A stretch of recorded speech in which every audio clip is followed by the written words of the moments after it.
No niin, arvoisat yleisöt, ja nyt sitten seuraavaksi vuoroon Finnflyingin polkuauto-kisa. Ja tänään yrityksinä ovat konekissit sitoutunut ihmisten liikkumiseen ja koneen kuskina tänään Markku Saarinen. Ja toisena yrityksenä Sonera enemmän elämää ja Soneran kuskina Mikko Saarinen.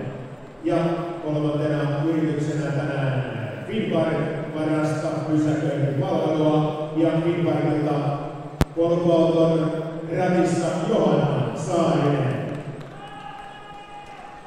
Ja tässä on tarkoitus kiertää 2 kertaa tuo maali ja tulla sen jälkeen tänne punaviivalle ja parkkeerata nätisti tuohon parkkiruutuun ja nopein voittaja ja tietysti aika otetaan talteen ja finaali sitten keväällä viimeisessä osakilpailussa.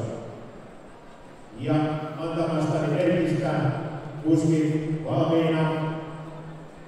1, 2. Ja nähtiin Finnparkin polkuautossa käyntiin ja polkuaihmiset siellä katsomoista tarkkoina tänään etenee myöskin tämä Finnparkin ilmalaiva ja ilmalaiva pudottelee sieltä ilmaiseen pysäköintiin meidän oikeuttavia lipukkeita. Kannattaa olla tarkkana ja toimia oma pysäköintilipukke.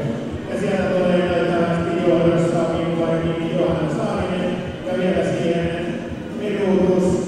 ruutuun ja saman ajan sitten kun pysäköinti on hyväksytty, aina pysäytetään. Ja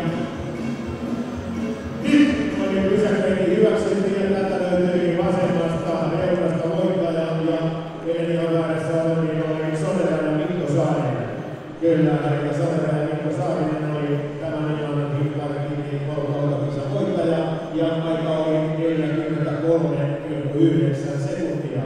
Ja tällä ajallahan Mikko pääsee sitten finaaliin ja finaalissahan ei välttämättä mene finaaliin, vaan 3 parasta aikaa näistä osakilpailuista pääsevät sitten finaaliin ja finaalissahan sitten voittajalle on tiedossa vuoden parkkeeraaja titteli ja vuoden ilmaiset pysäköinnit P-hämppi.